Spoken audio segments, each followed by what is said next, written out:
जब एक नौजवान कलम उठाता है तो खबर बनती है, लेकिन जब वही नौजवान सवाल उठाता है तो निजाम बेचैन हो जाता है। एक ऐसा नाम जो कभी सिर्फ आरटीआई दरखास्तों तक महदूद था, आज हजारों नौजवानों की आवाज बन चुका है। आखिर कौन है सौरभ दास, क्या है इसकी कहानी और क्यों आज इसका नाम इख्तिदार के ऐवानों तक गूंज रहा है।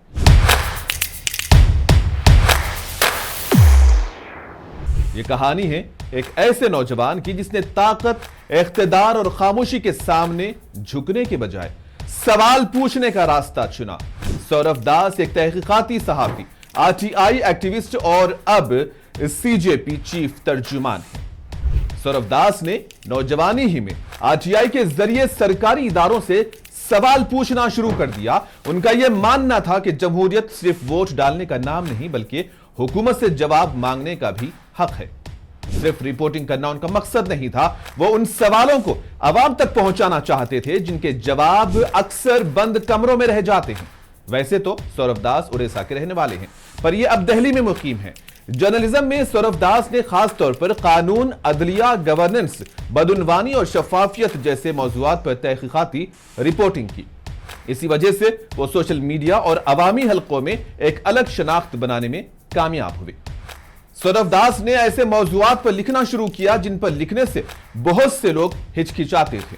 उन्होंने कई आर्टिकल लिखे जिनमें भारतीय अदलिया और सुप्रीम कोर्ट, ट्रांसपेरेंसी और आरटीआई, कानून और गवर्नेंस, एक्स्ट्रा जुडिशियल किलिंग की तहकीकात, नए फौजदारी कवानीन, दहली फसादात से मुताल्लिक अदालती कार्रवाइयां, अदालती एहतसाब और जमहूरी इदारे शामिल हैं। इसके अलावा उनकी दी कारवान में शाये होने वाली तहकीक पर formative justice the equivocation of DY Chandrachud में साबिक चीफ जस्टिस डीवाई चंद्रचूड़ के दौरे क़ियादत का जायजा लिया गया। वक्त गुजरता गया और फिर आया वो लम्हा जब मुल्क में नीट पेपर लीक मामले ने सर उठाया। कई स्टूडेंट्स दिल बर्दाश्त हुए, उनकी मेहनत, वक्त, पैसा, साल, यहां तक के उनकी जानें सब इस पेपर लीक करने वाले मुलजिमीन ने दांव पर लगा दी। और फिर नौजवानों का गुस्सा सड़कों पर नजर आने लगा। तुलबा के मसाइल, एजुकेशन सिस्टम पर सवालात, शफाफियत के मुतालिबात और हुकूमत से जवाबदही का मुतालिबा जोर पकड़ने लगा। और इस माहौल में कॉकरोच जनता पार्टी एक नौजवान तहरीक के तौर पर सामने आई और सौरभ दास उस तहरीक के सबसे नुमायां आवाज बन गए। चीफ तर्जुमान की हैसियत से उनका काम सिर्फ मीडिया से बात करना नहीं था, बल्कि हर प्रेस कॉन्फ्रेंस, हर एहतजाज और हर मुज़ाकिराती मेज पर नौजवानों का मौक़िफ़ पेश करना था। जंतर मंतर के एहतजाज ने सौरभ दास को कौमी सतह पर एक नई पहचान दी, एक नई शनाख्त दी। कैमरे उनकी तरफ थे, माइक्रोफोन उनके सामने थे और हजारों नौजवान उनकी आवाज में अपनी आवाज तलाश कर रहे थे। उनके हामी ये कहते हैं कि सौरभ दास ने नौजवानों को सवाल पूछने का हौसला दिया, जबकि नाकिदीन उनकी सियासत और तहरीक पर मुख्तलिफ आरा रखते हैं। लेकिन एक हकीकत से इनकार मुश्किल है कि आज सौरभ दास का नाम भारत की नई नौजवान सियासी बहस का हिस्सा बन चुका है।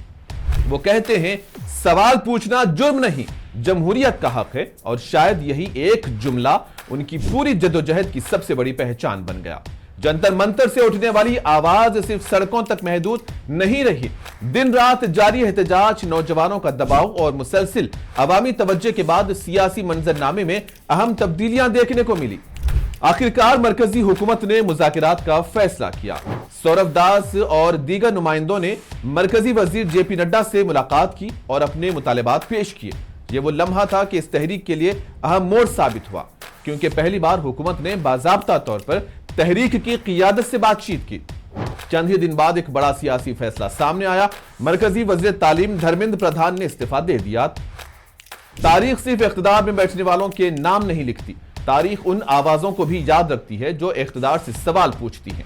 और सीजेपी के हामियों का मानना है कि उनकी तहरीक ने यह साबित किया कि मुनज़्ज़म अवामी दबाव सियासी फैसलों पर असर डाल सकता है। अब यह फैसला तारीख करेगी कि यह एहतजाज एक आर्जी लहर था या एक नई सियासी सोच की इब्तिदा। इस पर आप सभी का क्या कहना है, कमेंट सेक्शन में जरूर बताएं।